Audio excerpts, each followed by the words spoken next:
dan saya juga ditemani oleh tim teknis. Eh, Pertama saya ucapkan terima kasih kepada Bapak Arden yang telah menyempatkan waktu untuk mengajar menjelang UAS demi mahasiswa SOCS. Acara akan berlangsung hingga 14.40.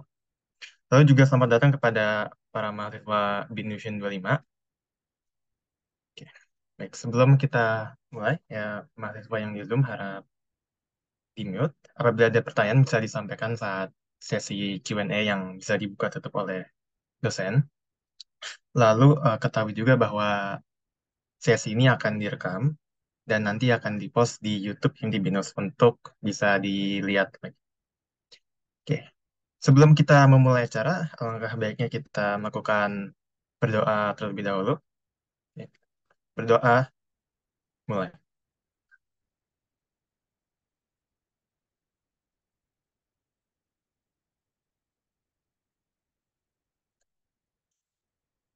Selesai. Baik, kepada Bapak Arden, kami persilahkan.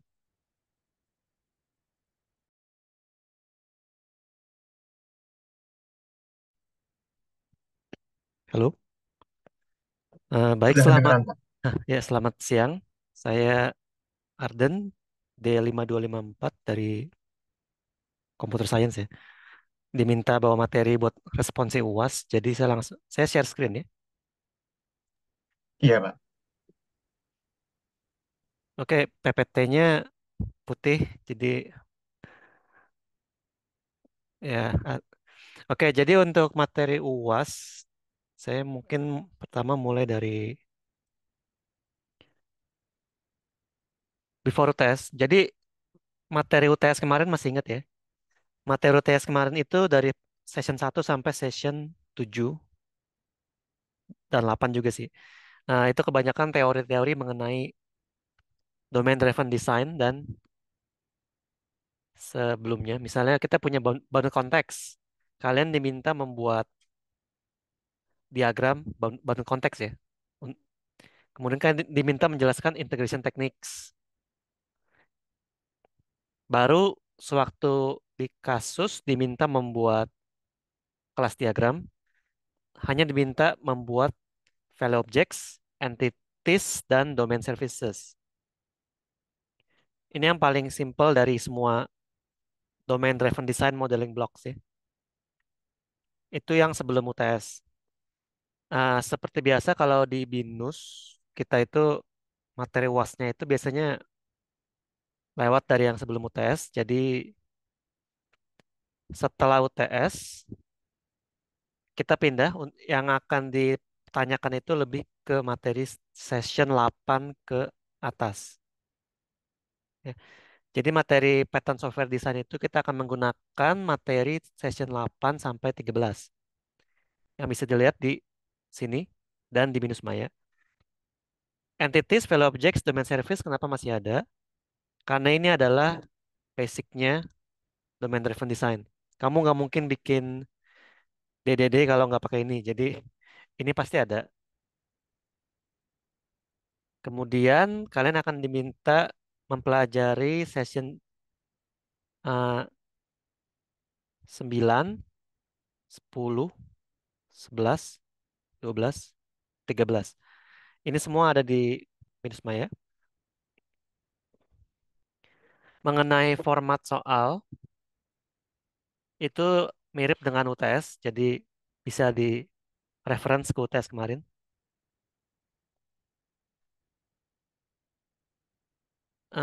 Di luar materi domain driven design, kalian juga diharapkan memiliki skill untuk membuat UML design.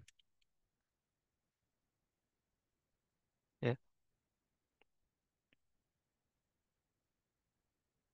Masih ingat kemarin untuk UTS soalnya seperti apa kan? Ada teori, ada kasus. Teorinya itu menanyakan penjelasan, menjabarkan gitu kan ya.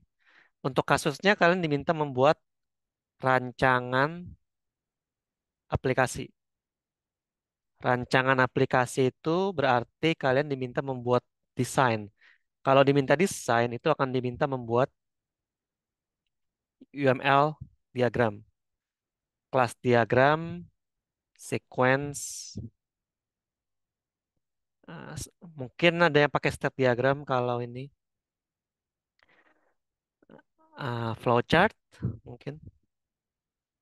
Itu kalau lengkap. Kalau misalnya kalian nanti semester 7 skripsi, karena akan diminta membuat semua ini lengkap. Tapi kalau untuk pattern software design, karena kita nggak fokus bikin UML, kemungkinan sih seperti UTS hanya akan diminta membuat kelas diagram. Saya nggak tahu kalau ada sequence atau state ya, tapi yang paling penting itu adalah harus bisa kelas diagram ini, ya, rancangan aplikasi. Kebetulan juga untuk materi ini kebanyakan digambarkan dengan kelas diagram, jadi cocok ya.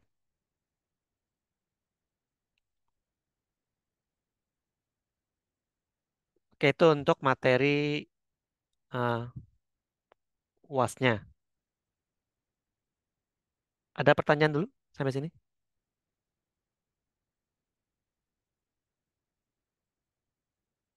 Nggak ada?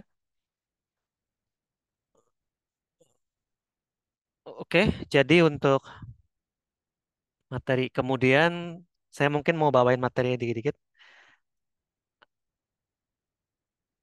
Untuk materi utamanya itu sudah ada di kelas ya. Kalian bisa lihat di recording kelas kalian masing-masing. Kayak dosen saya ya, sama sama satu lagi. Hari ini saya cuman kayak rangkuman aja supaya singkat. Kita punya entities, value objects, domain services. Ini sebelum UTS sudah ada. Saya mungkin nggak ulang lagi. Ini sebenarnya kan kelas biasa ya. Jadi kalau kamu bisa bikin sebuah kelas dalam kelas diagram ya kamu udah bikin entities, value objects, domain service. Yang penting itu adalah kalian mesti menjelaskan kamu bikin kelas di kelas diagram. Ini entities atau value object atau domain service. Itu yang penting. Jadi untuk menentukan tipenya yang mana, kalian lihat dari sifat-sifat itu kelasnya si objeknya. Kalau kelas itu punya identitas, punya ID, kalau kamu simpan ke database dia punya primary key, itu entities. Sifatnya mutable, jadi dia bisa diganti. Kamu kalau bikin variabel dengan new apa, itu masih bisa diganti. Isinya bisa diubah. Atributnya bisa diubah, bisa diupdate. Ya. Dia menyimpan data. Karena dia menyimpan data, data boleh diubah. Ya. Itu entities. Untuk value objects itu adalah sebuah kelas yang tidak punya identitas. Jadi saya nggak mau ada ID dalam atributnya. Sifatnya immutable. Artinya atributnya, variabel dalam dia tidak boleh berubah setelah di new. Jadi Pak, biasanya ini dibikin kalau kamu new class name dalam kurung itu ada parameternya buat masukin data. Atau datanya itu akan diisi di konstruktor. Ya,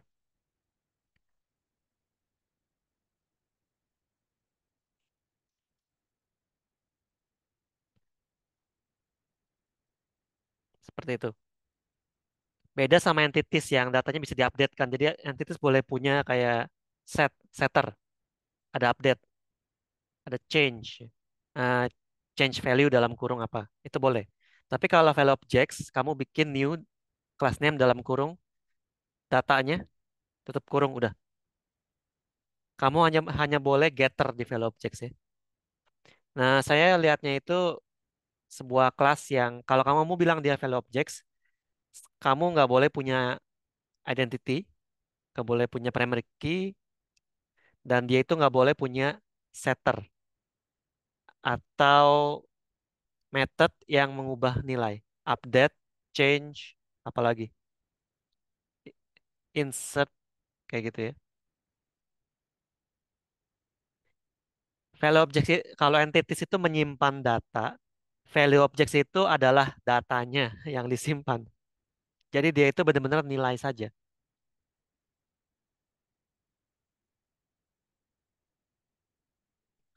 Paham bedanya ini? Oke, itu entities value objects. Kemudian buat domain service itu adalah semua kelas yang nggak menyimpan data, dia cuma menyimpan method. Jadi tugas dia itu cuma buat menyimpan function method ya. Ini. Basically simple aja. Kalau saya lihat kelas ini punya atributnya banyak, itu entities pasti. Biarpun dia punya method. Antara entities atau value objects. Domain service itu ya kelas yang nggak punya data, cuma method. Kalaupun datanya ada, mungkin cuman buat bantuin method ya, kayak variable temporary gitu.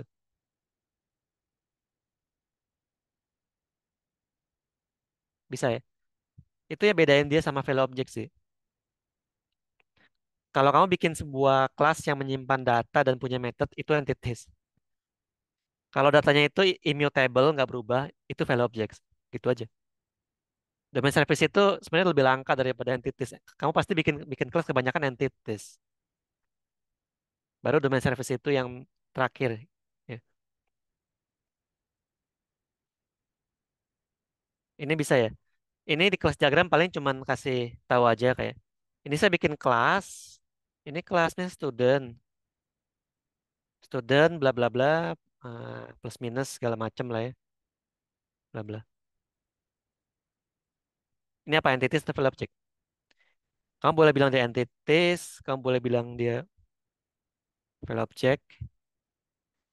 Cara bilangnya itu bebas ya seperti UTS kemarin. Ada yang pakai simbol, ada yang pakai warna, ada yang tulis di sini. Entities. Itu terserah lah sama aja. Itu nggak ada aturannya di UML.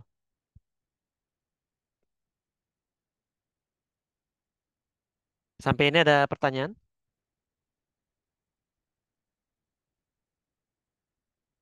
Bisa ya? Baik, ini materi sebelum UTS ya. Next, kita masuk ke yang setelah UTS. Jadi mulai masuk ke aggregates. Ini pengertian ngomong-ngomong jangan dibuat teori, jangan sebut ini ya. Ini cuman saya bikin simple karena buat dipelajari. Kalau pengertian yang formalnya bisa dibaca di textbook atau dari kelas ya.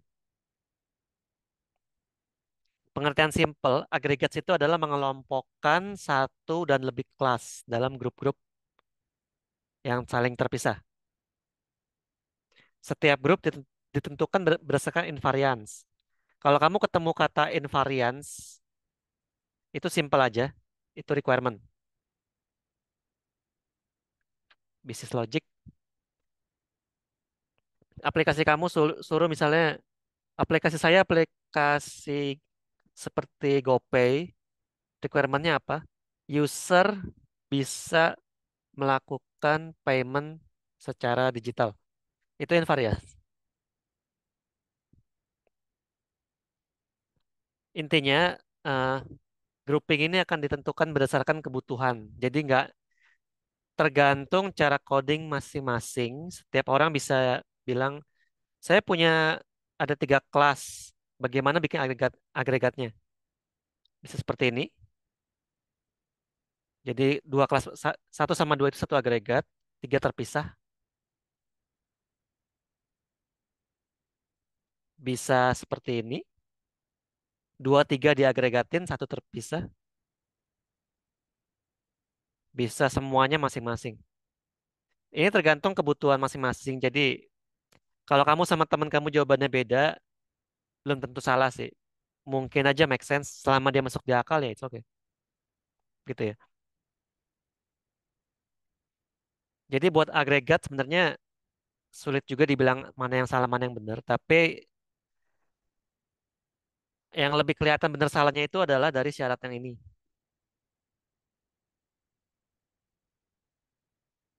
Setiap agregat akan punya yang disebut sebagai root class. Dan root class hanya boleh satu. Ini root class. Jadi dalam agregat itu ada banyak kelas, ada 10 mungkin, tapi hanya boleh punya satu root sebagai ketuanya, sebagai bos, sebagai pintu. Semua asosiasi dari dan keluar agregat akan melewati root. Asosiasi itu garis garis ini ya, anak panah atau garis biasa aja.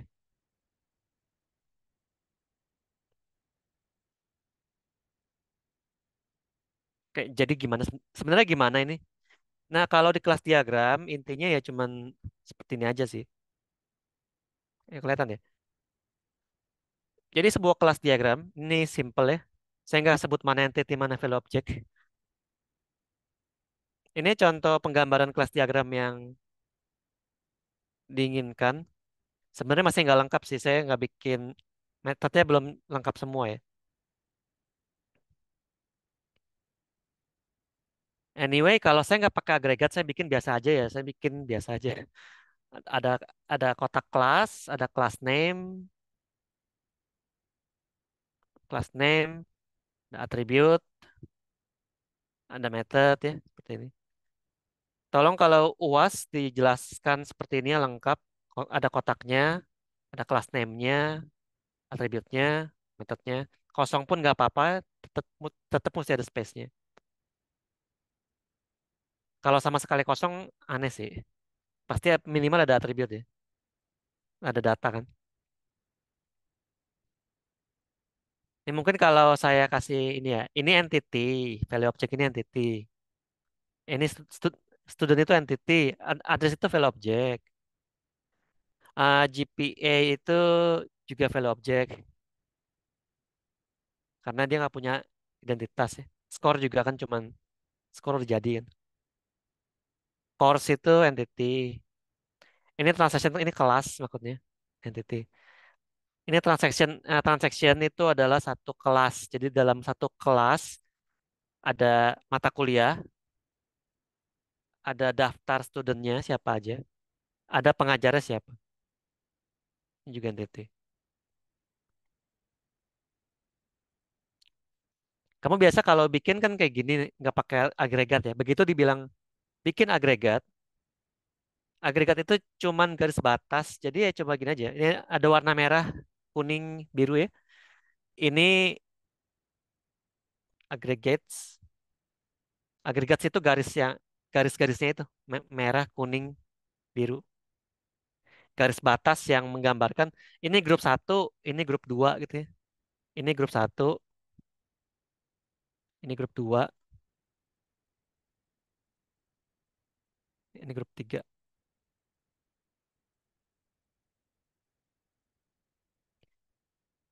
Grupnya nggak usah ditulis ya, nomor grupnya nggak usah tulis. Yang penting itu garis batasnya. Jadi saya bisa tahu, oh ini agregat, ini agregat, ini agregat.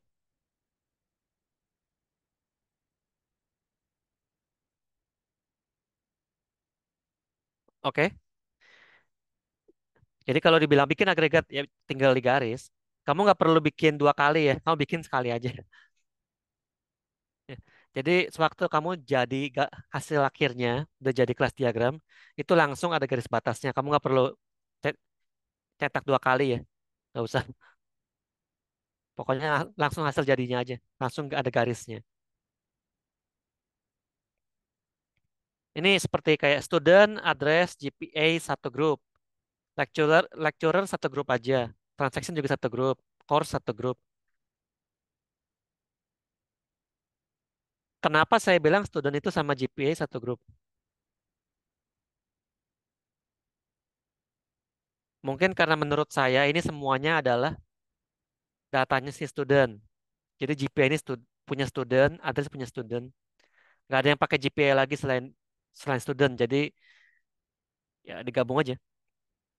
GPA ini cuma menggambarkan nilai buat si student. Kalaupun saya pakai GPA ini saya ganti jadi integer juga bisa aja kan kalau mau. Seperti ini. Jadi ini nggak harus jadi objek ya. Ini bisa aja pakai variabel simple. Tapi saya maunya pakai objek karena lebih gampang buat nanti saya expand ya, dikembangkan bisa lebih gampang.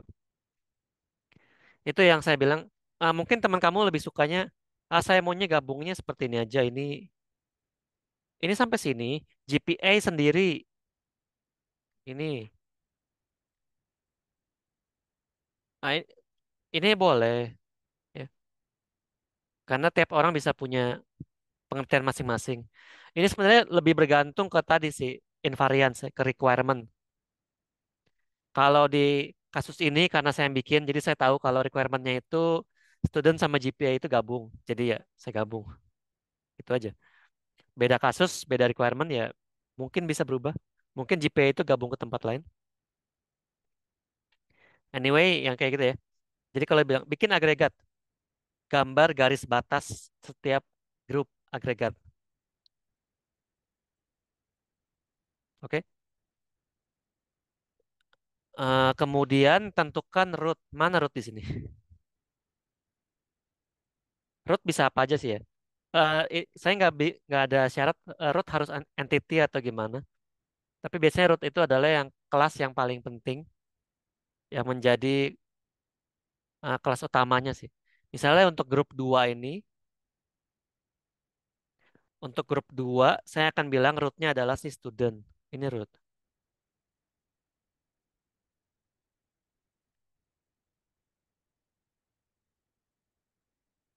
Kalau buat lecturer itu ya karena dia sendirian rootnya dia. Kalau cuman sendirian gampang ya rootnya ya dia sendiri, diri dia sendiri.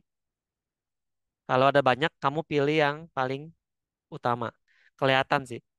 Kamu lihat kelas student ini, student, dia punya garis ini. Dia punya garis association. Association antara student dan transaction. Garis transaction dia nabrak batas, ya enggak? Ini garisnya nabrak ke garis batasnya si grup 2. Masuk ke batasnya grup, ini tadi berapa? 3 ya? Ke grup kuning ya. Dari grup merah ke grup kuning, dia nyebrang, kayak jembatan. Ini juga sama kan?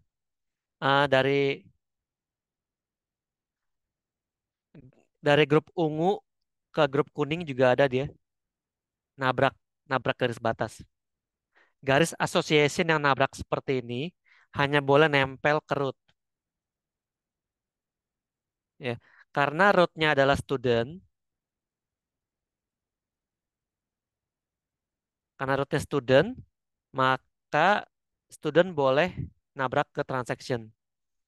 Tapi misalnya kayak lecturer tidak boleh nabrak ke address. Kayak gini nggak boleh. Karena address bukan root.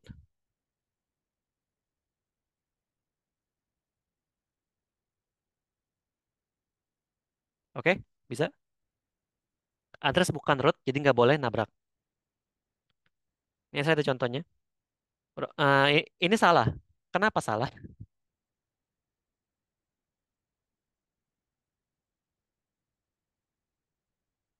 Salah karena ada dua garis yang nabrak.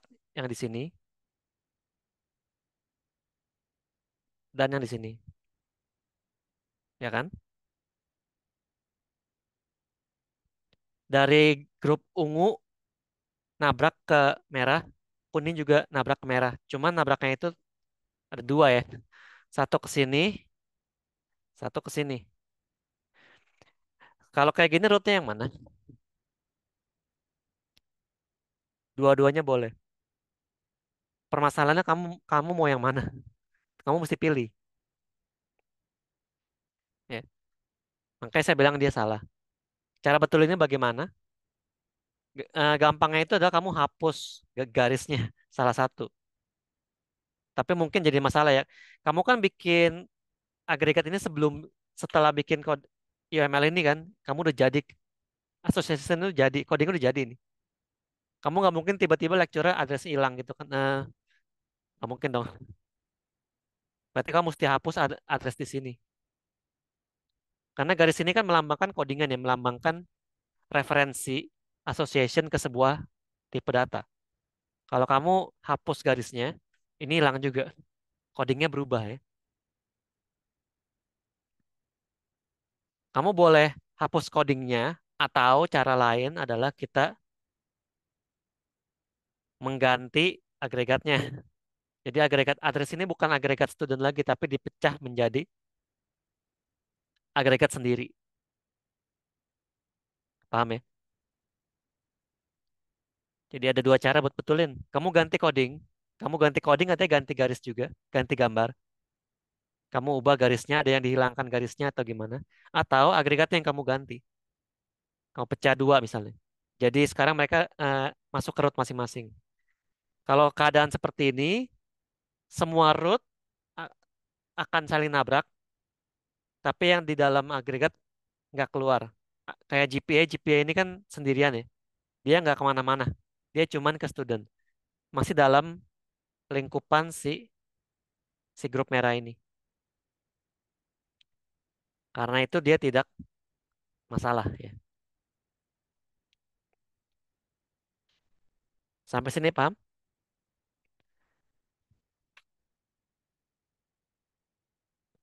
Nanti saya akan lihat seperti ini ya. Sebenarnya kamu nggak perlu bilangin si mana rootnya. Saya bisa lihat mana rootnya dari gambarnya. Kalau gambarnya benar, ketahuan mana rootnya kok.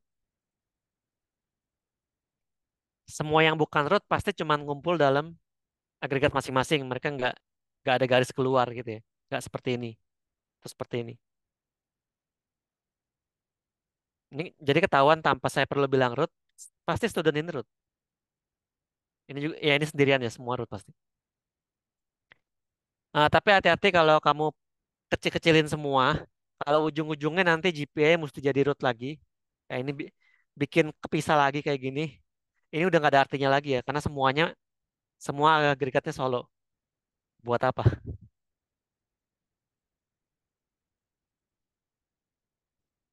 Mungkin ini kejadian kalau kamu coding beneran, tapi kalau di soal biasanya sudah ada jagaan, pasti ada yang bisa diagregatin. Jadi tolong dicari ya, ada agregat seperti ini. Jangan semuanya sendirian gini. Ini aneh sih. Oke, bisa buat agregat. Ada pertanyaan dulu?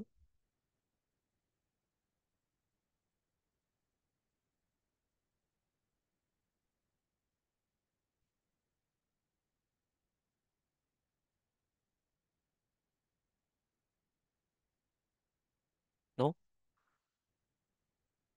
Oke, jadi itu agregat begitu aja. Tinggal bikin garis batas dan cuma hati-hati jangan salah root ya. Hati-hati garisnya. Saya udah cek beberapa mahasiswa saya kebanyakan salahnya bikin association tapi bukan di root. Jadi dia keluar nabrak. Untuk rootnya kalau buat saya nggak wajib. Kalau buat dosen lain mungkin wajib. Saya nggak tahu juga jadi. Kalau kamu nggak yakin, kamu tulis aja nggak apa-apa kok.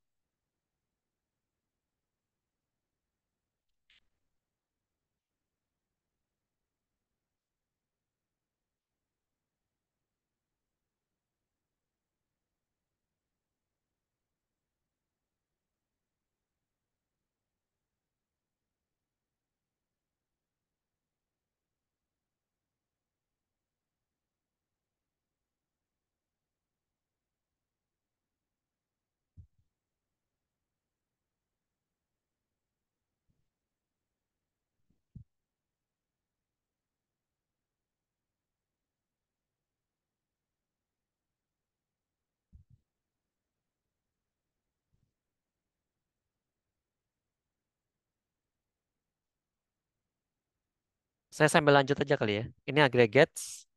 Sudah ya. Factories. Factories itu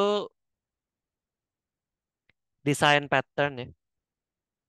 Kalau nggak salah di lab sudah ada ya. Kalau saya bawainnya kemarin ngikutin materi desain pattern, jadi saya kasih patternnya langsung.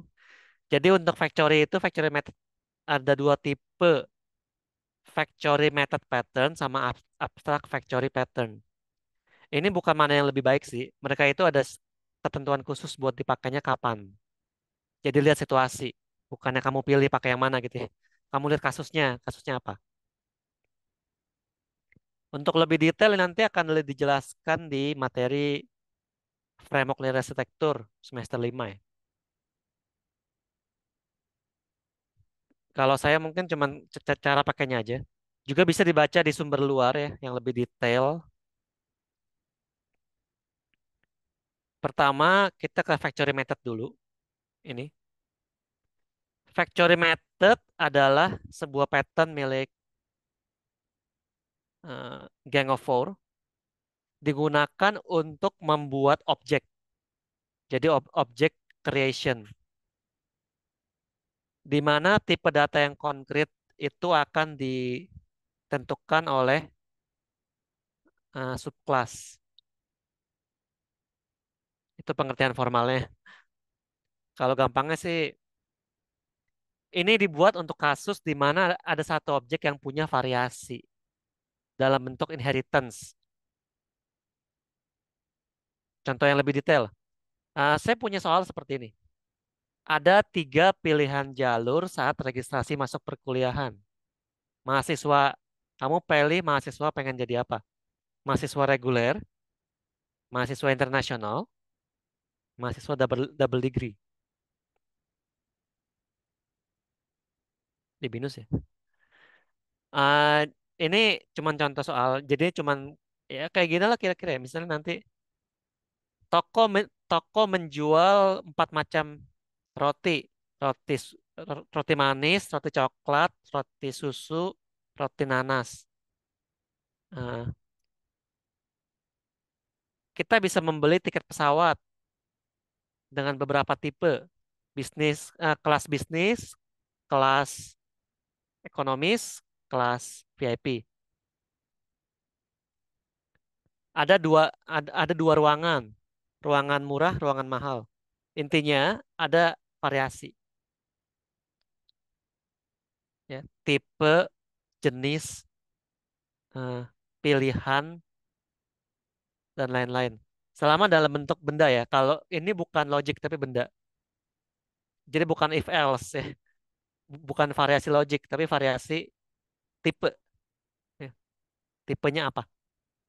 Contohnya kalau soal seperti ini ada 3 pilihan jalur reguler, internasional, double degree. Dianalisa. Pertama, ini memvariasikan apa? Dalam hal ini, karena jalur registrasi perkuliahan, berarti ini pasti ngomongin si mahasiswa yang pengen masuk kuliah. Jadi saya bilang, kelas utamanya itu adalah kelas mahasiswa. Mahasiswa ini punya 3 jalur perkuliahan, berarti punya 3 tipe jalur. 3 variasi mahasiswa. Ada mahasiswa regular, internasional, double degree. Ini kita implementasikan dalam bentuk generalization. Jadi kita bikin kelas-kelas. Ya.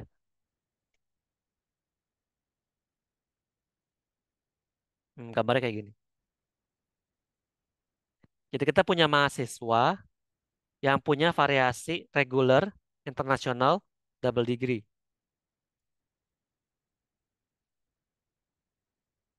Yang membedakannya, yang bedanya apa sih? Dari kasus lagi, baca deskripsinya. Regular itu jalur biasa, internasional itu jalur yang menerima course internasional. Double degree itu menerima 2 degree. Berarti dapat course dari dua jurusan berbeda ya. Jadi intinya adalah mereka itu dibedakan dari course-nya. Regular itu course-nya apa? Kalau inter itu course-nya spesial yang inter aja. Double degree itu course-nya 2 kali lipat. Jadi dari 2 jurusan. Binus nggak begitu sih ya. Ini saya cuman univ hayalan aja ya. Univ mimpi. Tapi intinya adalah yang dibedakan dari course-nya. Jadi makanya pas saya gambar ini, saya bilang apa?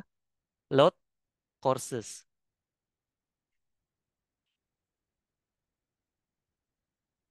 Jadi saya melihat dari soal, saya aplikasikan ke desain. Seperti itu.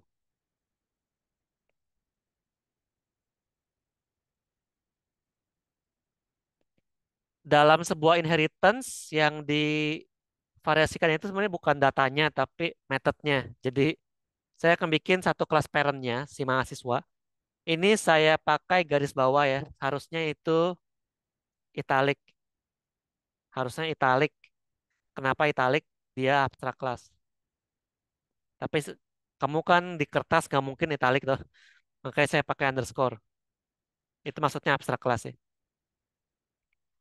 Abstrak kelas ini akan punya variasi dalam bentuk mahasiswa reguler, internasional, double degree.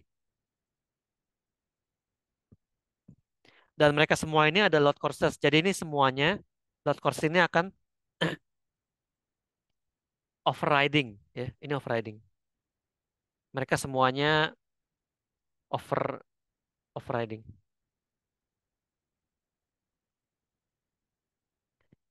Jadi waktu mereka nge-load courses itu beda-beda kan. Ada yang regular itu load courses regular.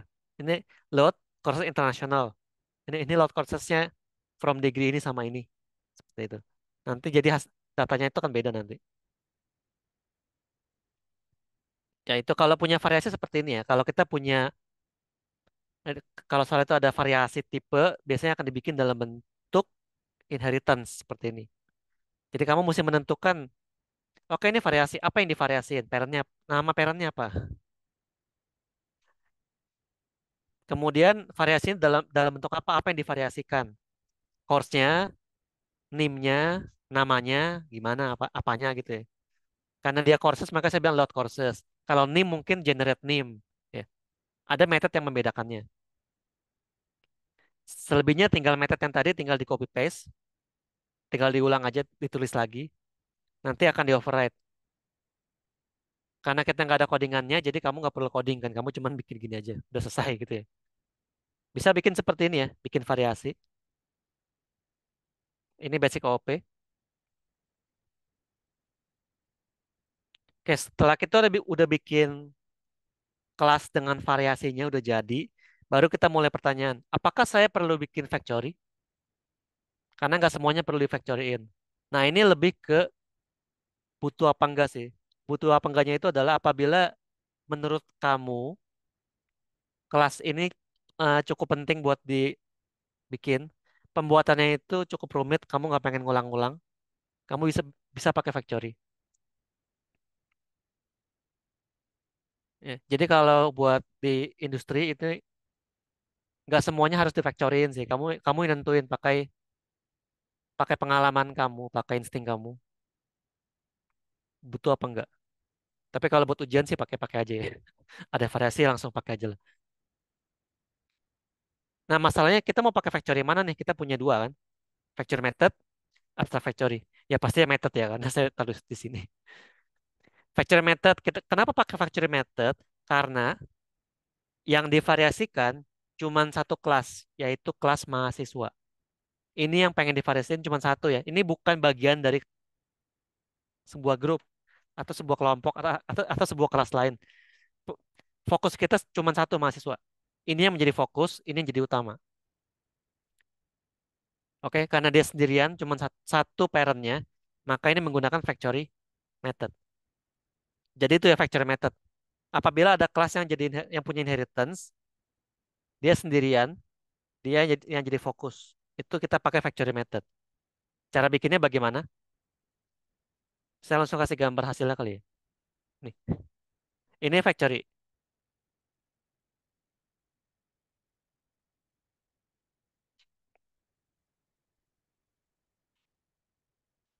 Bisa kelihatan? Saya nggak tahu kalau di mobile kelihatan nggak ya. Jadi factory itu bikinnya gimana? Factory itu cuma kelas biasa sebenarnya. Tapi kita bikinnya itu bikin sebuah method create yang tugasnya buat bikin mahasiswa. Jadi saya akan bikin public, eh, jangan ditulis, saya males. Pakai ini aja. Public mahasiswa create return new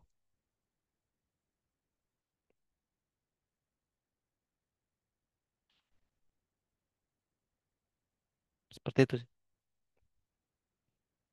Ngerti kan? Jadi ini cuma sebuah method yang return new mahasiswa, simple kan? bikin ini.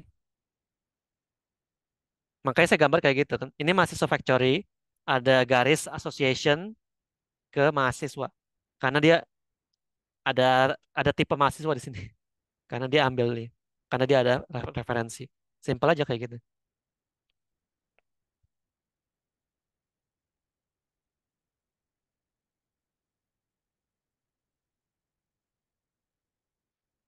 Tapi kamu lihat ini saya ada kata ini nggak?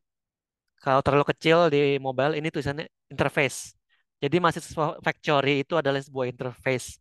Jadi saya nggak bikin new dia. Saya nggak bilang mahasiswa new mahasiswa factory itu enggak. Yang saya bikin adalah ini childnya yang saya kasih kasih kasih centang merah ya. Itu namanya concrete class kalau di pattern-pattern. Jadi yang saya bikin new itu adalah new. Jadi kalau saya coding kayak gini nanti. Mahasiswa factory pabrik sama dengan new regular factory. Kayak gitu. Saya nggak bilang new mahasiswa factory tapi new yang bawahnya. Entah regular ke, entah internasional ke, entah double degree ya. Ya you know lah ya. Seperti itu. Dengan cara ini, saya bisa menentukan si create ini bikinnya yang mana. Gini, jadi untuk regular factory, saya nanti pas coding akan bikin seperti ini. Public mahasiswa create dalam kurung. Ini return regular, new regular.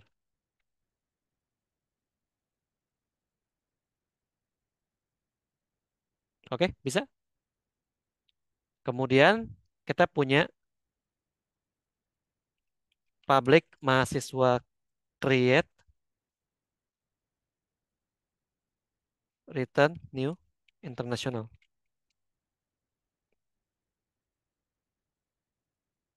Bisa kan seperti ini? Yang selebihnya sama. Public mahasiswa create the new double degree factory. Seperti itu.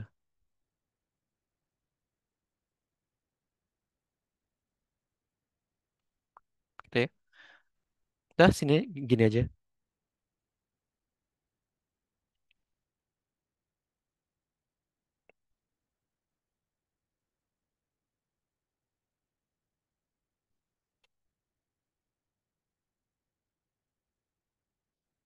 Ini yang dibilang tadi sama Gang of Four. eh, sebuah kelas yang akan bikin kelas lain, tapi tipenya ditentukan oleh subkelas. Ini subkelas yang saya centang-centangin ini. Regular factory, international factory, itu semua subkelas namanya. Subkelas dari mahasiswa factory. Di mana setiap subkelas, si regular, international itu akan return new something. Apa? Ya terserah dia mau apa. Regular ke, internasional ke. Namanya nggak, biarpun namanya regular nggak harus dia bikin regular ya. Ini bebas kan kamu yang coding. Nama nggak harus pastiin di gitu. Cuma nama bisa disamain supaya nggak ribet, supaya nggak lupa.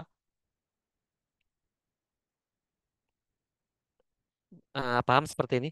Nanti kalau ujian mungkin nggak usah di coding ya. Ini jadi kamu nggak perlu. Ini nggak usah.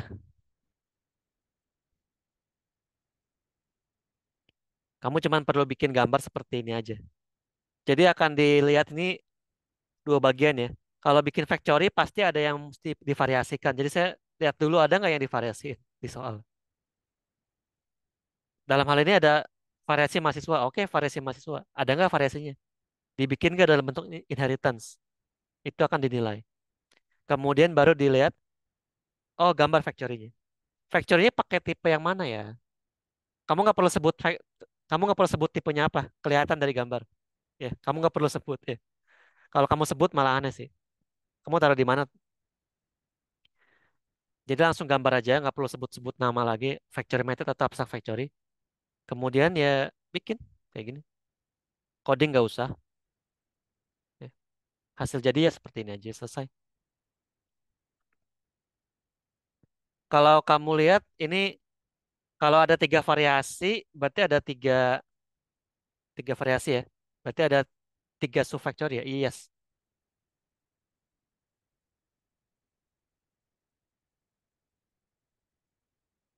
Ini mengikuti jumlah variasinya. Jadi kalau ada regular, internasional, double degree, nanti ada mungkin triple degree ya. Kamu bikin factory lagi, triple degree factory kayak gitu. Bisa? Ada pertanyaan sampai sini?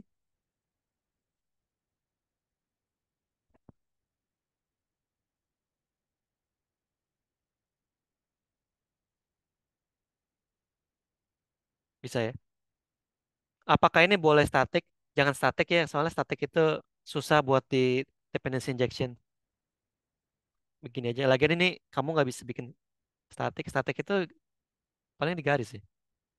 Nggak usah lah, nggak usah statik. Bikin gini aja. Kalau di lab statik ya soalnya di coding. Tapi ini kelas diagram sih.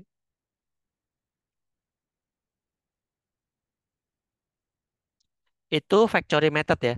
Yang divariasikan cuma satu. Ini yang difokusin. Dia juga bikin cuma satu ya.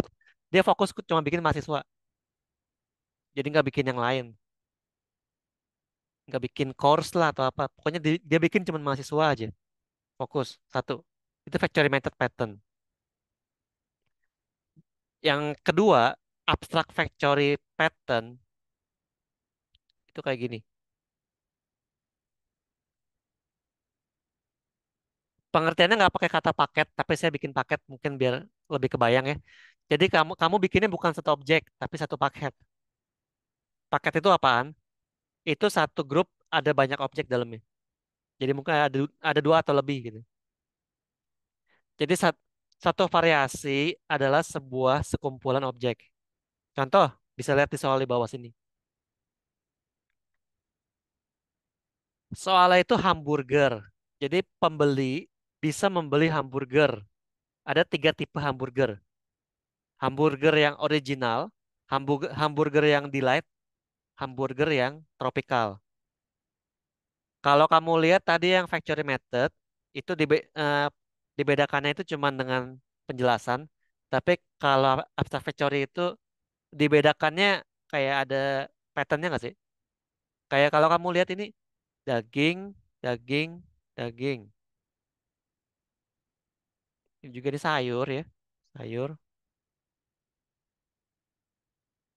saus, saus kok merah, sausnya biru ya. Kan ada kesamaan ya. Jadi ini daripada menjelaskan sebuah requirement lebih kayak menjelaskan komponen dari tipe itu enggak sih? Ya kan? Jadi hamburger tipe original mengandung dagingnya ini, sayurnya ini, sausnya ini. Yang bawah juga sama kan? Jadi kalau kamu lihat kasus seperti ini, kita analisa, yang kita variasi ini bukan hamburgernya langsung, tapi pilihan komponennya dari si hamburger. Jadi hamburger itu kayak sebuah sebuah kelas yang punya atributnya daging, sayur, saus. Daging itu bisa chicken, bisa beef, bisa salmon. Sayur sayur juga sama ya. Sayur itu ada celery, lettuce ya. Nah, kol. Saus itu ada spicy sama tomato. Jadi saya akan untuk setiap variasi ini saya perlu bikin ya. Kita perlu buat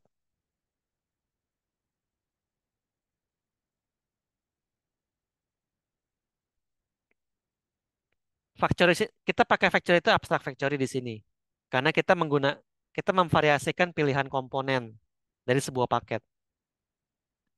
Boleh dibilang dia lebih gede ya daripada si factory pattern. Kalau factory pattern kan cuma satu kelas yang divariasin. Ini ada banyak kelas yang divariasin, tapi bersamaan. Jadi mereka itu nggak terpisah kayak daging sendiri, sayur sendiri nggak. Yang namanya hamburger itu mesti mengandung daging, sayur, saus. Kalau cuma daging aja itu bukan hamburger. Jadi daging itu nggak berdiri sendiri ya. Daging harus digabung sama sayur dan saus baru menjadi hamburger. Jadi dipasang-pasangin. Hasilnya bagaimana? Ini. Saya nggak tahu gambar gimana lebih simpel ya. Jadi pertama kita perlu bikin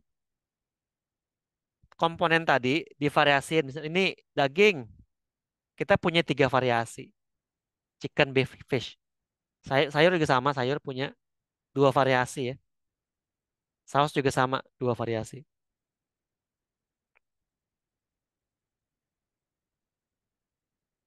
Oke, ini masih simple ya. Setelah kita udah menentukan komponen-komponennya, kemudian tiap komponen punya variasi lagi, digambar lagi, jadi gede kayak gini. Kamu perlu bikin factory-nya. Nah, factory itu dibikin vari- per paket, bukan per komponen. Jadi kita bukan bikin daging factory sama sayur factory gitu, enggak. Kita bikin satu factory yang langsung bikin tiga-tiga sekaligus. Ya. Oh, bisa di zoom. Wow, kayak gini. Kita punya hamburger factory itu membuat sekaligus semua. Grade daging, grade sayur, grade saus. Jadi waktu kita bikin factory ini kita udah dipaketin gitu loh. Factory ini akan bikin daging dengan tipe sekian. Nggak mungkin yang lain. Pokoknya kalau bilang daging pasti ini. Sayur juga sama, saus juga sama. Oke? Ya kemudian saya tinggal bikin uh, inheritance variasi per factory. Tadi kan ada original factory hamburger, delight hamburger, tropical hamburger. Ya tinggal bikin kan. Baru saya akan, oh maaf. Baru saya akan bikin garis association-nya. Kelihatan nggak di sini? Misalnya ini original hamburger. Original hamburger ini ada garis dari dia ke chicken ya ini. Ada warna biru dari dia ke chicken. Artinya, sewaktu saya bilang create daging, saya akan bilang eh,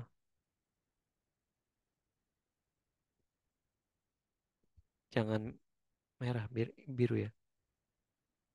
Public daging, create daging,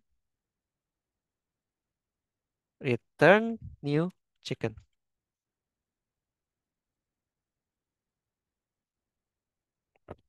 Seperti itu. Oke.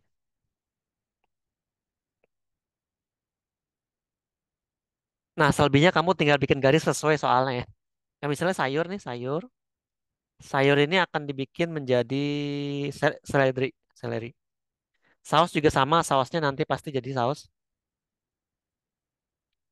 Sausnya itu ya saus tadi apa? Spicy ya,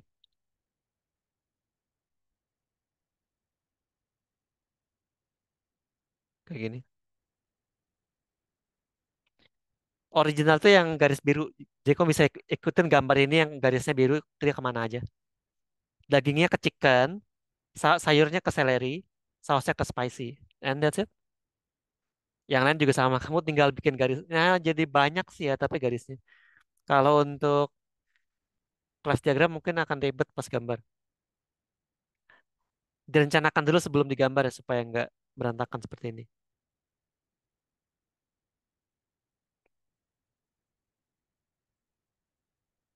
Oke, bisa. Waktu ujian mana yang keluar? Ya dua-duanya. Bisa bisa salah satu ya. Lihat kasus. Nggak bakal dibilangin yang bikin dengan factory pattern yang enggak. Kamu cuma dibilang bikin pakai factory pattern. Factory pattern yang mana? Silakan dicari sendiri pakai lihat kasusnya. Mungkin dua-duanya, mungkin cuma satu. Itu yang nanti akan dinilai. Gimana cara kamu menentukan mana yang pattern mana yang dipakai. Bisa sampai sini? Ada pertanyaan?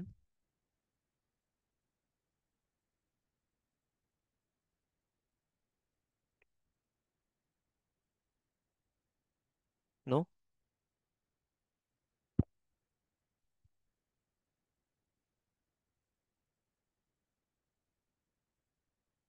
Gitu ya. Saya mau lanjut mungkin ke repositories. Repositories di pertemuan 12 ini akan digunakan untuk mengurus persistence. Persistence itu menyimpan data yang permanen, jadi bukan di RAM. Simpannya itu di, ya di hard disk lah, di SSD ya. Jadi pasti ada dua cara aja sih. Baca tulis biasa, manual. Jadi tulis ke file atau tulis ke database yang disimpan dalam hard disk atau SSD atau ya apalah.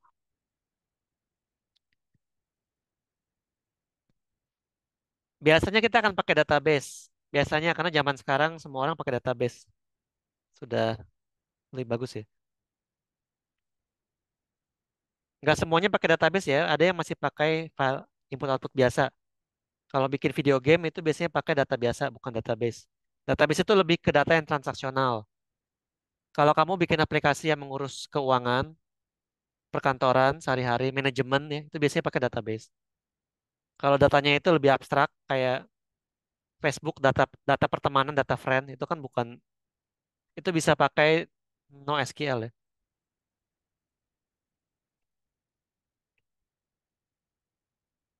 Tapi repo itu nggak harus ke database ya. Repository pokoknya cuma ngurusin penulisan data aja ke media penyimpanan permanen. Database ke database nggak penting. Itu akan diabstraksi nanti. Biar gampangnya saya akan pakai database buat contoh ini ya. Repository ini adalah kelas biasa, tapi tugasnya itu menyimpan code untuk mengurusin database. Buat connect ke database, buat connection string disimpan di situ. Melakukan query, itu yang paling penting. Mengurus validasi akses database. Dan lain-lain. Database-nya putus, reconnect. Itu di repositories. Dia yang ngurusin itu sih. Tidak ada hubungan dengan bisnis logic. Jadi dia nggak ngurusin validasi yang di UI, yang di aplikasi. Contoh, kamu masukin data ke database, itu pakai string kan. Stringnya itu formatnya apa? UTF-8, ASCII. Ada nggak karakter yang simbolnya salah, yang korup? Datanya ada yang error nggak? Mengandung injection nggak? Itu yang ngurus repositories. Itu technical ya. Kalau business logic, ini user. Udah login atau belum? Di user ini role-nya apa? Boleh nggak akses ke halaman web yang ini? Itu bukan urusan repository. Itu business logic. Ya. Repository nggak ngurusin apakah dia punya hak akses atau gimana. No, I don't care ya. Pokoknya kalau dia udah nyampe repository, berarti dianggapnya udah boleh, udah oke. Itu diurus sebelum repository. Jangan diurus di repositorinya. Ya. Oke. Dalam kelas diagram, kamu gambar itu adalah kelas biasa aja, kotak biasa. Ya. Nggak ada kelas khusus buat repository itu. Nggak ada gambar khusus sih maksudnya. Gambarnya biasa. Dia itu menampung metode untuk database. Jadi query-query. Pokoknya kamu kalau coding, ada SQL-nya, ada query-nya. Itu kamu pindahin ke satu kelas khusus. Itu repository namanya. Jumlahnya berapa? Bebas. Cuma satu boleh, ada banyak boleh. Biasanya itu kamu bikinnya banyak sih, karena database kan ada banyak query ya. Kalau kamu gabung dalam satu kelas, itu nanti jadinya large class. Kelasnya gede. Supaya lebih efisien, biasanya dipotong-potong lebih kecil. Jadi gampang diurusnya. Dia itu biasanya nggak menyimpan data. Data disimpan di kelas lain. Kalaupun ada atributnya, itu yang disimpan itu data mengenai database. Misalnya, connectionnya, connection string, settingannya, tipe data segala macam semua disimpan di situ boleh. Tapi kalau ke data dapat usernya siapa aja, itu bukan di repository. Simpan di tempat lain ya. Seperti itu.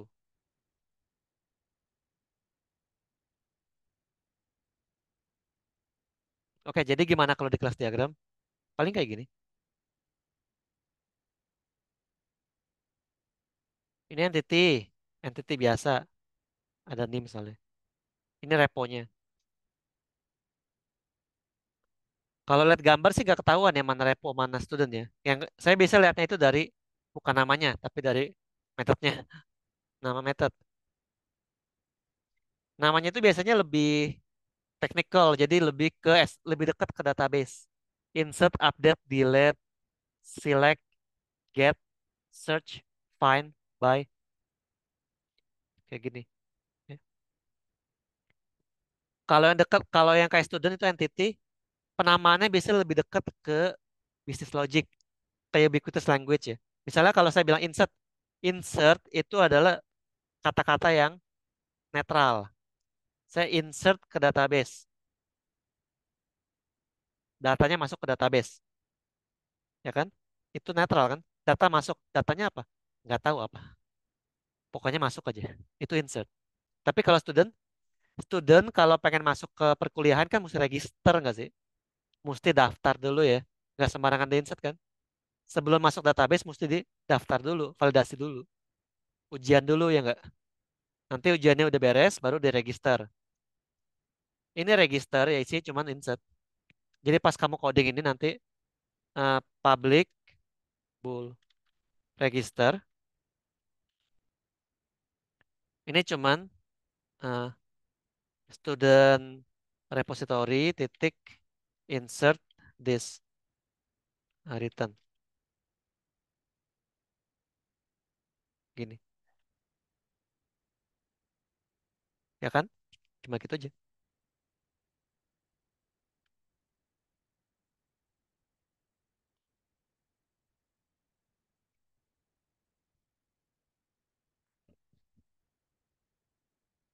Nah, jadi SQL-nya ya insert into student values dalam kurung apa-apa itu semuanya dalam repository.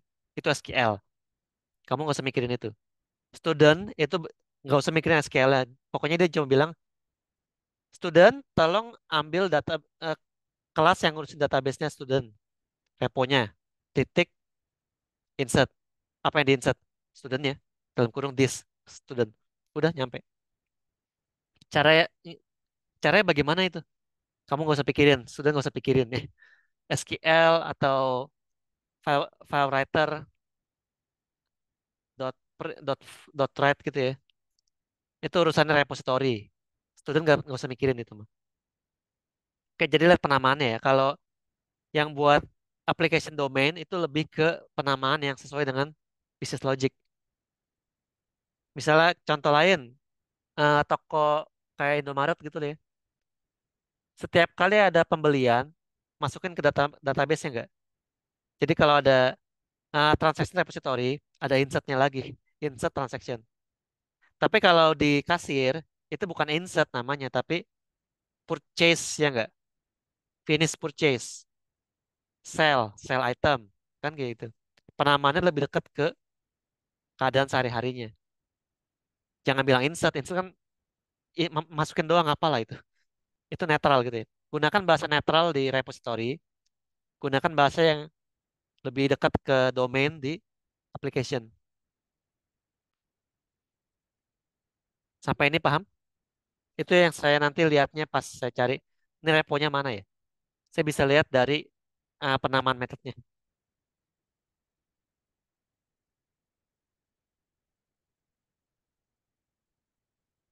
Oke, bisa sampai sini. Apakah semua kelas mesti ada reponya? Repo itu cuma buat ngurusin database. Jadi kalau ini kelasnya pengen save database ya mungkin dibikin. Tapi kalau nggak perlu di save ya nggak usah ya. Jangan semuanya bikin repository. Gunakan kalau perlu saja. Ya. Mungkin satu poin, eh, tidak boleh buat ad hoc query. Ad hoc itu apaan? Ini, em, misalnya yang tadi ini ya, saya bilang insert student. Ini udah jelas, saya udah fix codingan seperti apa. Insert into students values dalam kurung bla bla bla. SQL-nya udah fix. Jadi SQL-nya nggak boleh diganti ya. User cuman si si kelas lain cuman pakai metodenya. Kelas lain nggak boleh menentukan apa query-nya. Oke? Karena saya nggak menerima string, saya cuma menerima data. Saya nggak nerima query gitu loh. Kayak ini get by semester ini string kan, tapi ini bukan string query, tapi string string semesternya. Semester berapa? Itu yang dikirim. Get my name juga. Kamu kirim name-nya, bukan kirim query. Gimana kalau ad hoc? Kalau ad hoc, kamu ngirim query-nya bener-bener. Makanya codingan kayak gini. Jadi student repository titik query. Jadi kalau kamu coding jadinya dia ini public query, public SQL command query, string query.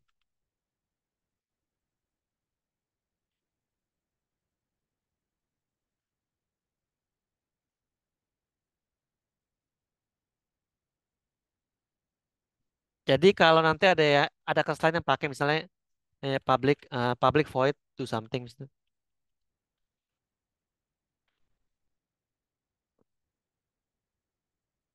Student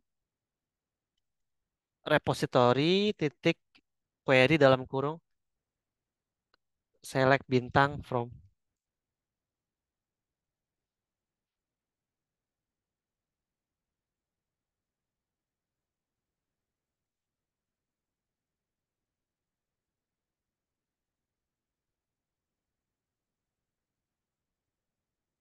Misalnya kayak gini. Nah ini nggak boleh ya. Kayak gini nggak boleh. Jadi kamu nggak boleh masukin SQL ke dalam sini. Ya. Repo nggak nerima SQL. Repo itu cuma nerima data. Data yang buat dimasukin, data yang buat dimasukin dalam SQL-nya. SQL itu udah di code mati di dalam metodenya si repository. Kalau mau diganti ya ganti codingannya sekalian semua. Paham ya? Ini auto query namanya. Itu nggak boleh ya. Bisa? Ada pertanyaan?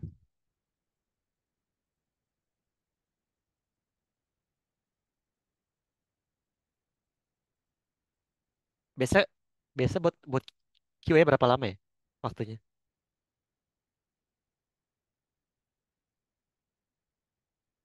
Nanti saya kasih mungkin 10 seperempat jam kali ya. Kemudian kalau udah oke repositories, sebelumnya ada pertanyaan buat repositories, bisa bikinnya kayak gini,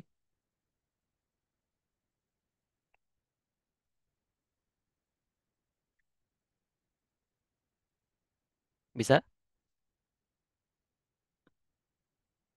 Oke, terakhir eh, materinya itu mengenai event sama event sourcing.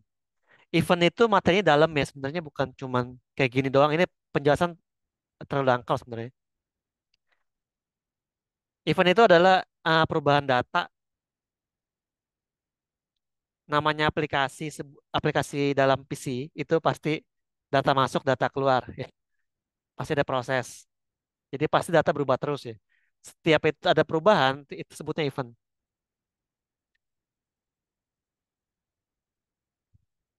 Perubahan ini perlu dikomunikasikan ke kelas lain. Jadi kalau kita punya dua kelas, ada kelas A sama B. A itu merubah data, B itu perlu tahu kalau data berubah. Dia mungkin pengen bikin notifikasi atau gimana gitu loh, ya. Jadi si A perlu bilangin B, oh B, tadi saya ubah datanya. Caranya bagaimana? A, ini cara komunikasi ya. Si A akan bikin sebuah objek, namanya event. Objek ini akan dikirim ke B. Jadi kasih sinyal, ya. Dia kasih surat.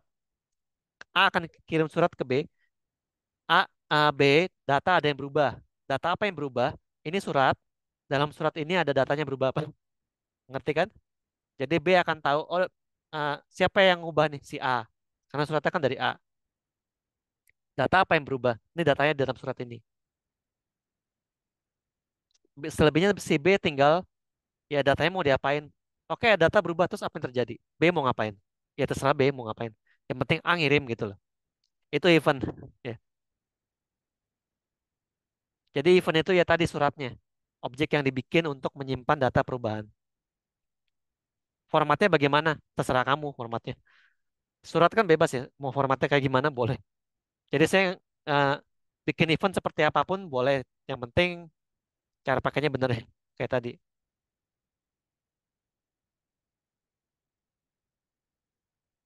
Contohnya mungkin seperti ini ya. Penggambaran itu kelas biasa kan ya seperti ini. Score finalize event. Ini apaan? Jadi saya punya kelas namanya score nih, score. Score itu akan digunakan buat nyimpen data nilai mahasiswa, nilai ujian ya. Kalau sekarang mungkin buat nilai di mata kuliah ya. Jadi mata kuliah ini akan dibikin sebuah skor. Skor apa nih? Ya mungkin skor assignment, skor ujian, skor project mungkin apa kayak. Dosennya lagi seneng mungkin dikasih nilai ya. Bisa aja kan. Pokoknya skor lah. Skor itu menyimpan data ada nilainya integer ya. Nih, ada mahasiswanya siapa yang dapat nilai. Mata kuliah apa? Siapa dosen yang ngasih nilai? Semester berapa? Semester kapan? Tanggal pembuatan skornya berapa? Ini kenapa ada finalize? Kalau kayak Bimai misalnya, ini skor kan dipakai buat nyimpen data, tapi belum di finalize. Artinya skor ini belum di save ke database. Skor ini masih temporary. Dosennya masih ini input dulu, tapi belum finalize ya. Inputnya cuma sementara aja. Mungkin dosennya nanti ada berubah pikiran ya. Ah, saya mau ganti nilainya di update, bisa aja kan? Selama belum masuk ke database, dia masih belum ke save, masih temporary. Selama nggak simpen ke database, kelas lain nggak perlu tahu kan? Ya skornya kan masih temporary, ya peduli amat gitu loh. Tapi begitu dipencet sebuah tombol, begitu dipanggil finalize yang ini, begitu saya panggil finalize, finalize ini apaan? Finalize ini akan simpan ke database. Berarti sudah di oke, udah fix, nilai udah masuk ke database. Nah, terus mau gimana? Ya udah, kalau secara UI-nya si pengajar, si dosen, dia udah selesai, dia udah save database, klik final, diklik finalize, save database, dia udah beres, selesai. Itu dosen. Tapi kan mahasiswa kan perlu tahu kan nilai dia kan. Begitu dosennya klik save, mahasiswanya perlu dapat notifikasi. Dosen kamu barusan update nilai, ya kan? Gimana cara si kelas skor ini bilangin kelas mahasiswa, mahasiswa kamu dapat nilai baru nih, pakai event. Jadi begitu si finalize eh, diklik, dipanggil finalize, finalize itu akan satu simpan database, dua dia akan bikin new object tipenya score finalize event. Ini apa? Ini objek aja yang menyimpan data yang penting. Dalam hal ini saya akan menyimpan dua data. Pertama skor.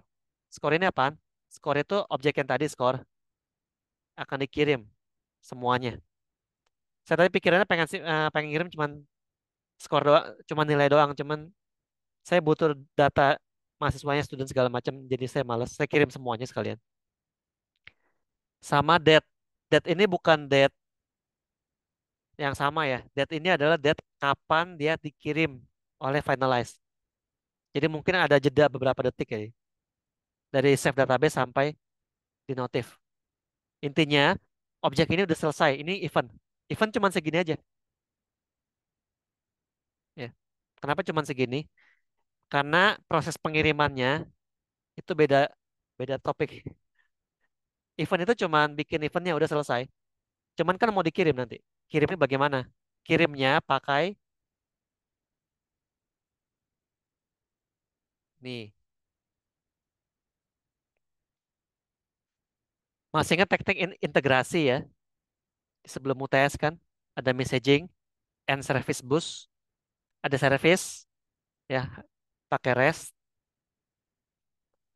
integrasi pakai database ya. Caranya sama. Jadi sewaktu si finalize itu mengklik tombol finalize, Finalize itu akan bikin objek ini, ya. Jadi public bool finalize. Ini mungkin nanti akan bilang score repository titik save this misalnya, ya kan? Terus kita akan bikin eh, save database buat event, kan? Ini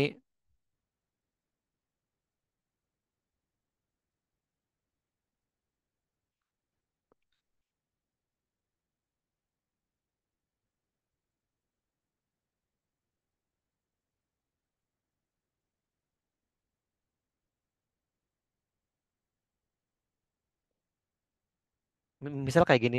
Ini saya bikin disk karena dia dia nerimanya satu objek semuanya gitu. Kirim event lewat, ya mau gimana? Misalnya saya punya messaging. Kalau messaging berarti pakai broker. Nah, broker titik update kurung event. Mau pakai service, ya berarti saya panggil misalnya hmm,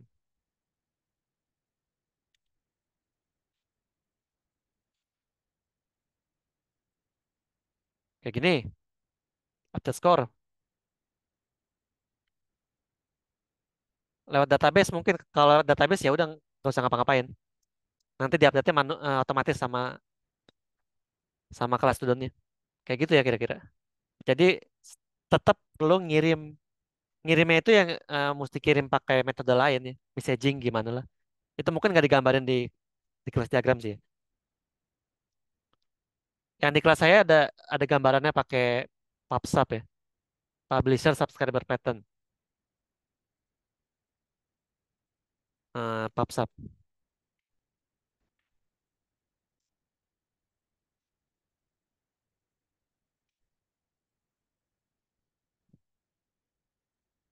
Ini nanti bisa dipelajari sendiri kalau mau di sumber lain ya. Cara gambarnya gimana. Tapi nggak harus pakai ini sih. Jadi caranya banyak. Mau pakai messaging, mau pakai publisher subscriber, mau pakai service. Itu nanti diatur aja semua kamu gimana. Segitu aja buat event ya. Event cuman gitu aja sih. Jadi ada kelas yang berubah data, kemudian buat simpan database biasanya sih ya. Kemudian saya bikin eventnya. Eventnya apa? Event itu menggunakan biasanya namanya penting ya. Nama ini penting supaya ketahuan kalau ini event. Namanya itu biasanya pakai past tense. Jadi apa yang terjadi? Kejadiannya apa? Score finalize. Score deleted. Student resign. Student graduated. Apalagi? Items purchase. Items dibeli. Barang dibeli. Orang masuk, orang keluar. Kata-katanya itu menjelaskan apa yang terjadi gitu loh. Barang masuk pabrik. Bisa ya kayak gitu ya. Buat event penamaan tolong diperhatikan karena penamaannya itu perlu menjelaskan kejadiannya. Ada pertanyaan sampai sini?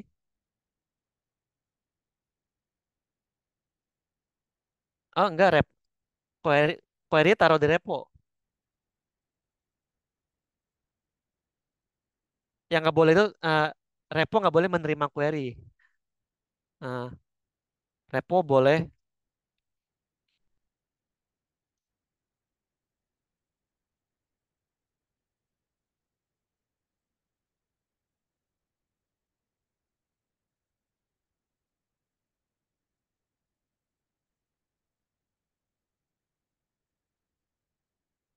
gitu ya. Nggak, tadi ada nanya di chatting.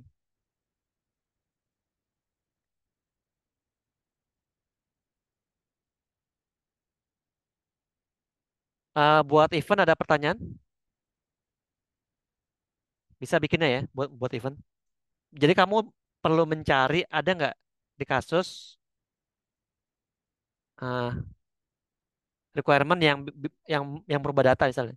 Ada pembelian lah, ada user bisa login, login bisa kan jadi event ya. User login, user logout, itu kan event ya, itu penting. Bisa ya, itu event. Oke, itu domain event yang session 9. Kalau session 13 yang terakhir, event sourcing. Buat sourcing, kamu mesti punya event dulu ya. Eventnya mesti bikin dulu. Kalau nggak ada event, nggak mungkin di sourcing. Setelah event jadi, udah oke, baru kamu mulai masuk sourcing. Event sourcing itu pattern untuk mendapatkan nilai akhir dari daftar event. Ini pengertiannya, bisa dibaca. Dalam sebuah sebuah kelas yang pakai event sourcing, artinya nilai sebuah variabel itu akan ditentukan lewat proses event, bukan sebuah nilai skalar. Skalar itu nilainya cuma single. Jadi kalau saya bilang var integer A sama dengan 10, itu skalar. Karena nilai langsung jadi 10, 12, petik petik dua apa lah itu. Tapi kalau nilai event sourcing itu adalah nilai yang didapat dari prosesan perhitungan.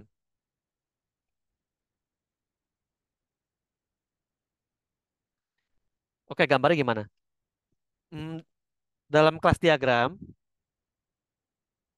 saya akan tahu itu pakai event sourcing itu kalau ada si kelas yang punya daftar event.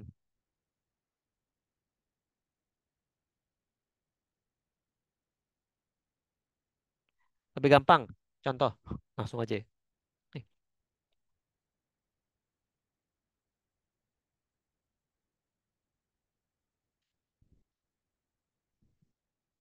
kenapa seperti ini? Karena codingannya gini.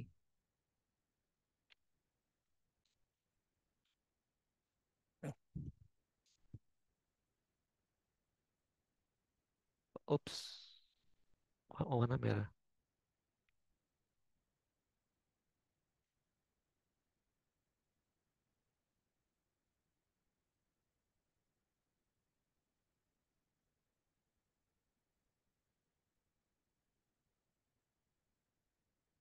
For each,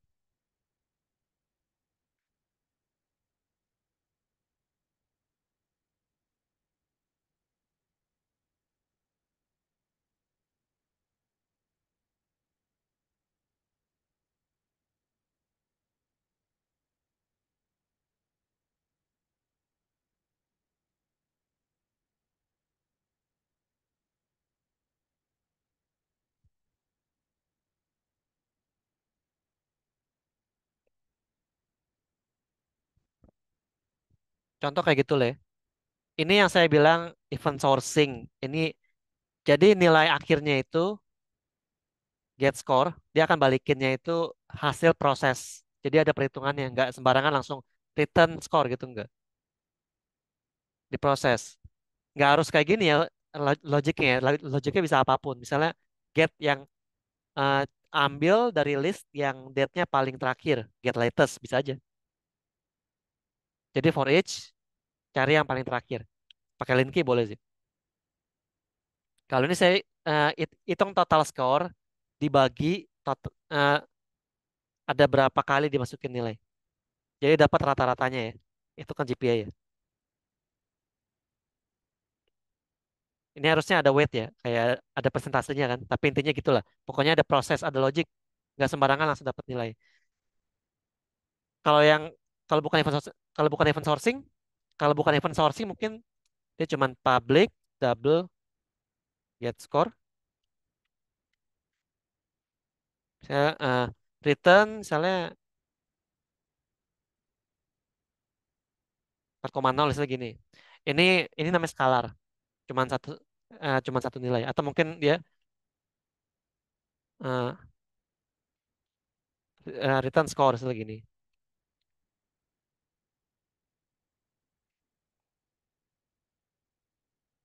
Ngerti kan bedanya? Antara yang cuma dapat balikin skornya aja atau kamu proses per event. Itu yang dicari di event sourcing.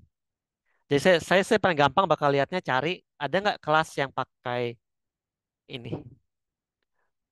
Nggak harus pakai list ya, boleh pakai yang lain. Saya bikinnya pakai list karena list itu yang gampang. Saya bilang, ada yang mau pakai vektor boleh, ada yang mau pakai kayak map, misalnya. Eh, jadi scores, map gini,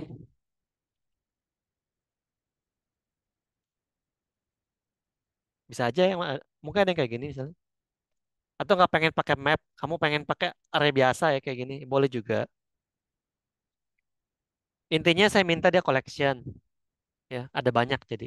Eventnya bukan cuma satu ya, kalau cuma satu mah bukan sourcing ya, cuma baca event doang. Jadi sebutnya sourcing itu karena dia itu adalah satu stream, satu kumpulan event dari awal sampai habis. Itu event sourcing.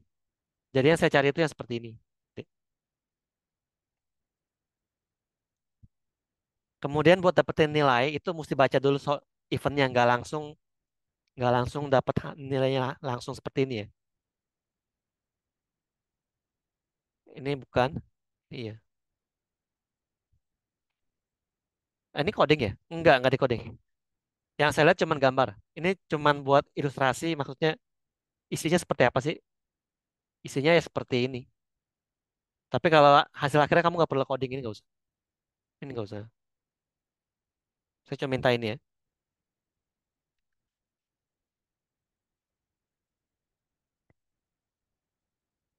Bisa sampai sini buat event sourcing.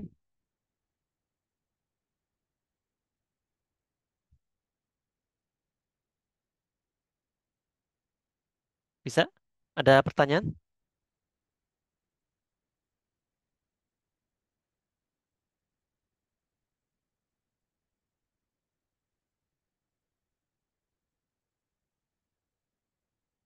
Nggak ada. Paling gitu aja sih ya. Itu yang dicari pas ujian sih. Tapi kalau pengen lebih didalemin, lebih bagus baca textbooknya atau baca lagi PPT-nya itu juga ada. PPT itu cuma summary textbook sih. Ada banyak teori mengenai sourcing yang lebih dari ini sih. Ini sangat simpel sekali. Ini kan karena ujian doang jadi saya carinya simple. Eh, nggak semuanya perlu di eventin ya. Event itu cuma yang penting aja. Karena kalau masalah ada data berubah di mana, semua berubah, data pasti berubah. Tapi saya cuma bikin event yang saya rasa penting, perlu dinotif, yang perlu tahu gitu ya. GPA perlu tahu skor itu ada perubahan.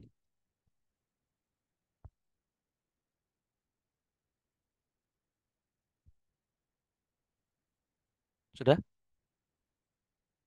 Ini udah sih. Ini hitam. Tambahan mungkin pelajari lagi UML ya. Tadi itu yang saya tulis tadi. Pelajari UML.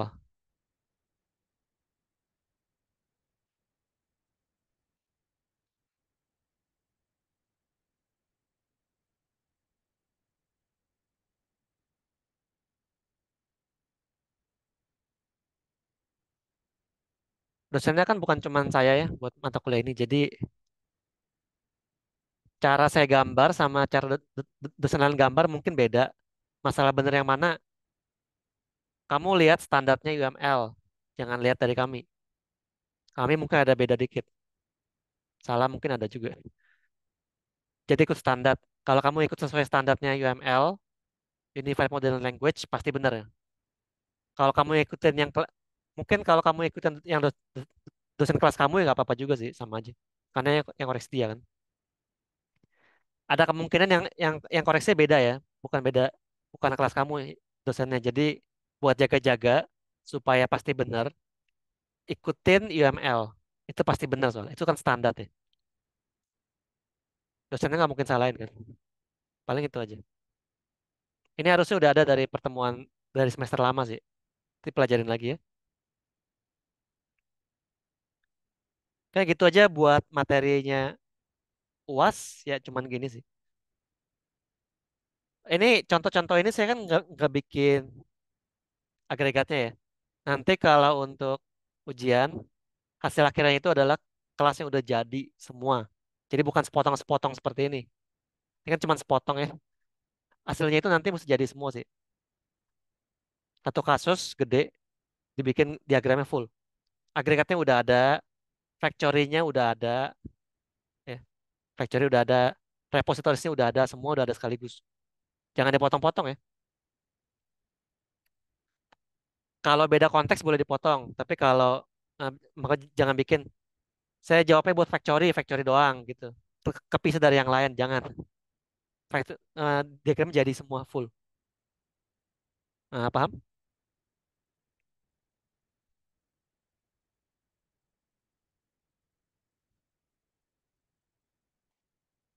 Oke, paling seperti ini aja dari saya segini.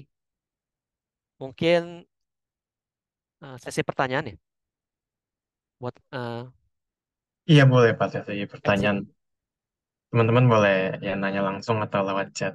Terus dari ya seperti dari tadi.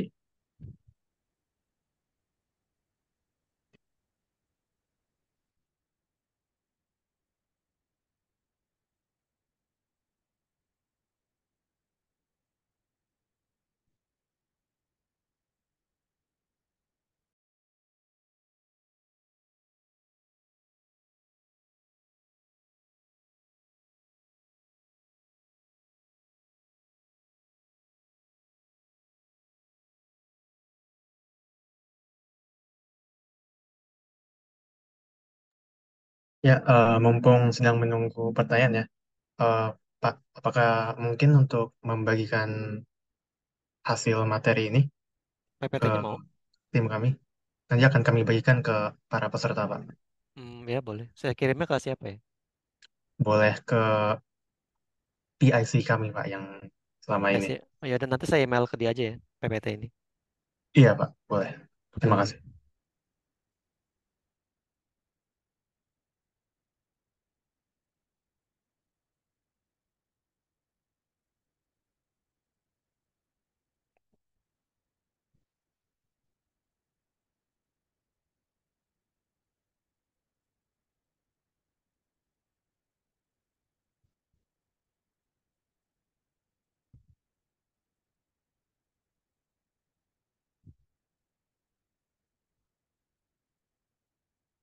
Ah, mu- Buat PPT mungkin nanti minta ke PIC aja kali ya. Saya nggak tahu bisa kirim di Zoom apa enggak. Nanti biar Ya. minta PIC aja biar semua bisa dapat ya. Soalnya kalau yang di sini cuma 12 orang. Iya, iya, Pak. Teman-teman, kalau sampai lewat 35 tidak ada pertanyaan, kita akan pindah ke sesi dokumentasi ya.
Saya nggak ada kamera di sini.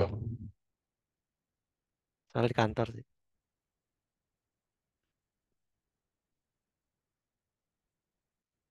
Untuk UML desainnya iya, eh, kelas diagram kebanyakan ya. Saya nggak tahu kalau ada sequence apa enggak di soal, tapi kalau lihat UTS kemarin sih cuma kelas diagram ya. Jadi kayaknya sekarang kelas diagram juga.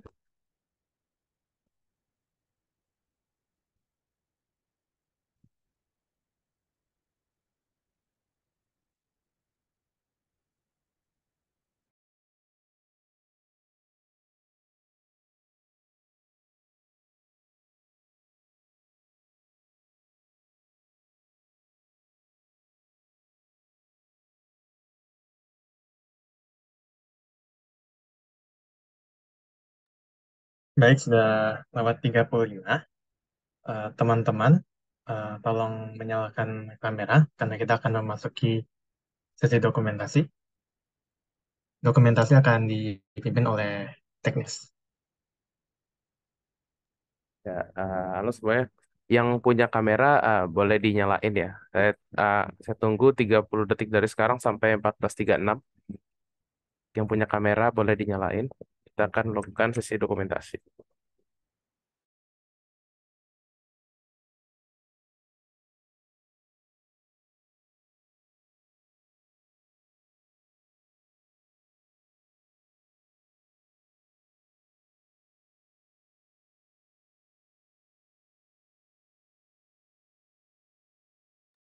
Oke, di sini sudah mau 14.36. Jadi di sini ada satu slide. Oke, dokumentasi saya mulai ya. 3, 2, 1. Oke. Oke, untuk dokumentasi sudah selesai. Saya kembalikan lagi ke Andika. Baik, terima kasih Pak Ivan. Lalu Pak Arden, sebelumnya, barangkali setelah sesi ini, ada beberapa peserta yang ingin lanjut bertanya kepada Bapak. Apakah Bapak mempunyai nomor kontak? Pak? Untuk kontak bisa di email mungkin ya biar lebih cepat. Oke, baik. Emailnya bisa, PC-nya harus tahu sih. Oke, baik. PIC akan membagikan email Bapak kepada para peserta ya. Ya boleh nggak apa-apa. Ya. Ya, dengan demikian, terima kasih kepada Bapak Arden telah meluangkan waktu untuk membantu menjelang UAS dan juga teman-teman yang telah menghadiri acara ini. Sekali lagi, sesi ini sudah direkam dan rekamannya akan diposting ke YouTube Himdi Binus. Bisa dicek secara berkala. Seharusnya maksimal besok sudah ada ya. Oke, dengan demikian, terima kasih.